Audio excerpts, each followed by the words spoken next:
नमस्कार, मैं दीपाली गहलोत और आप देख रहे हैं राजनीति राग। विधानसभा चुनाव नजदीक है। चुनावों को देखा जाए तो अब ईडी ने भी अपना बिगुल बजाना चालू कर दिया है। ईडी ने इतनी तेजी से हर जगह पर छापेमारी चालू कर दी है।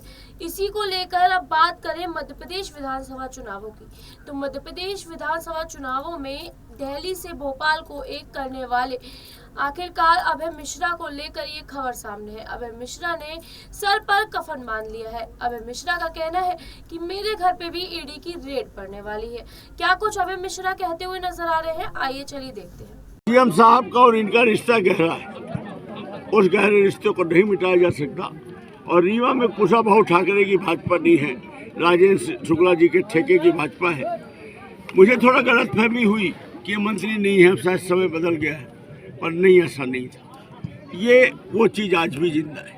अब दूसरी बात आप क्या पूछना चाह रहे हैं? सर पे आप ये सफेद कपड़ा बांध के कार्यक्रम में मतलब शामिल हो रहे हैं, क्या वजह मानते हैं? कफन बांध लिया है, मैं कफन बांध के निकल गया हूँ। जैसे ही अभी ईडी का छापा डाल रहे हैं ना, ये जेल में हमको जहर दे सकते हैं। किसके यहाँ छापा कर रहे हैं? हमारे यहाँ पड़ रहा है ना आज रात। इसकी जानकारी कैसे मिली सर आपको? हमको 48 घंटा पहले अल्टीमेटम दिया गया था। किस तरीके का अल्टीमेटम है? कौन दिया सर अल्टीमेटम आपको?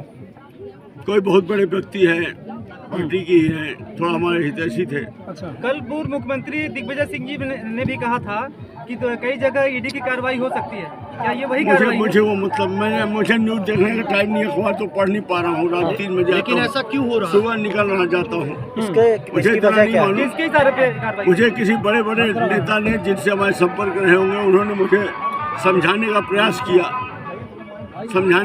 किया कि मान जाओ अब है, बहुत नुकसान हो जाएगा।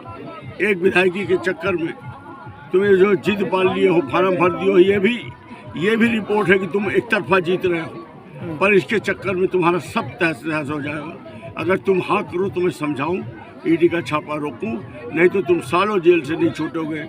और तुम्हारे सब निकाल लिया गया है। कंपनियों में तुमने पत्नी का नाम लिखवा रखा है, बच्चों का लिखवा रखा है, जबकि उनका लेना देना नहीं है, पर वो सब मुजरिम बने के सब जेल जाएंगे। तो मान जाओ। किसने आपको रुकने के लिए कहा? नाम उजागर करेंगे उनका? नहीं कर सकते। मैंने 48 घंटे बाद जब अभी उनका दोबारा मैसेज आया किसी के माध्यम से, तो हमने मना कर दिया। हमने कहा मरना पसंद करूंगा, लेकिन ये नहीं मैं करूँ। इसके बाद हमको एक सही मैसेज और जानकारी आ गई कि अब आप आज तैयार हो जाओ, आज आपके यहाँ सब है। मुझे मालूम है कि आज मेरे यहाँ ईडी का छापा पड़ना है। मेरे यहाँ इनको कुछ नहीं मिलेगा। जब किसी को मालूम पड़ जाए कि उसका ईडी का छापा पड़ना है, तो अब मिलेगा क्या? जैसे कि आपने देखा कि किस तरीके से अभय मिश्रा अपनी बातों का गठन करते हुए नजर आ रहे हैं। मीडिया के सामने वो कहते हुए नजर आ रहे हैं कि मुझे खबर मिली है, ये सूची मेरे सामने आई है कि ईडी मेरे घर पर भी छापेमारी करेगी। आपको बता दें कि अभय मिश्रा 2 महीने पहले बीजेपी सरकार के साथ ही थे। आखिरकार बीजेपी छोड़ने का उनका कारण ये था कि बीजेपी से उनको टिकट नहीं मिली, जिसकी वजह से उनको बीजेपी छोड़ना पड़ा और उन्होंने आखिरकार अब कांग्रेस सरकार को ज्वाइन कर लिया। लेकिन अब देखा जाए तो उनको धमकी मिल रही है कि अगर आप विधायकी लड़ेंगे तो आपको यहाँ से हार माननी पड़ेगी और उसी के साथ आपकी कंपनियां भी डूब जाएंगी। उनको ये धमकी मिली है कि आखिरकार आपकी बेटी और आपकी बीवी को लेकर भी हम कार्रवाई करेंगे। ईडी के इस छापेमारी को लेकर इतनी सब बातें कहते हुए नजर आए अभय मिश्रा, और अभय मिश्रा ने ये दुख भी जताया कि बार बार जब भी मैं बीजेपी छोड़ दूं या फिर कोई भी अदर नेता बीजेपी छोड़ देता है, तो फिर ये सारे संबंध सामने क्यों आते हैं?